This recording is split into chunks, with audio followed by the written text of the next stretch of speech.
So now let's go ahead and do example 2 straight through. Below is the total number of sick leave days taken for 1 year at a small company. Test the claim that the absences occur with equal frequency. Use alpha equals 0.10.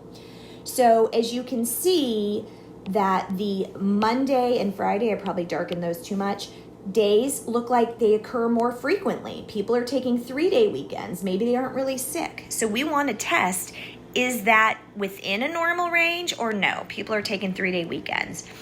So first, I want to define the expected value.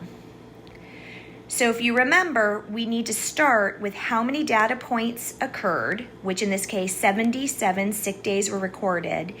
And we need to divide that by the number of categories. There were 5 days of the week. So n equals 5, which is our categories. So to get the expected value, I take 77, divide it into 5 categories, and get 15.4 for my expected value. Remember, we're going to keep the decimal value here. This is where I was saying, observed 24 people took a sick day on a Monday.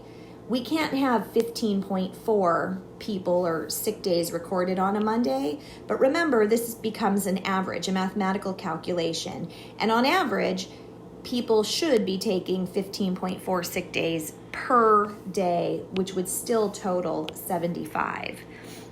So I'm going to subtract the expected from the observed in each case.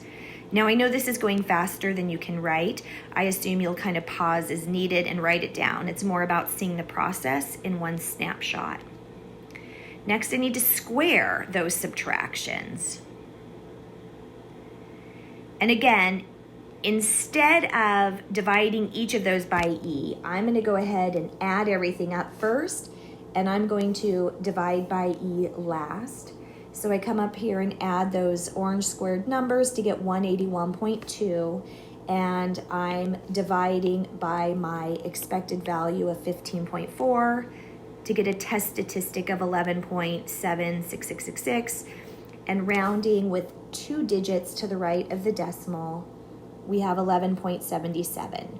So now I need to decide what the critical value is. So if you remember, we're using the chi-squared table. And don't forget, we're going to row 5 minus 4 because we're looking at the number of categories, not the 77 sick days, but the 5 categories. Column 1.0 comes from our significance number, and using the table, I found 7.779. So I'm a visual person for deciding whether I'm going to reject or fail to reject.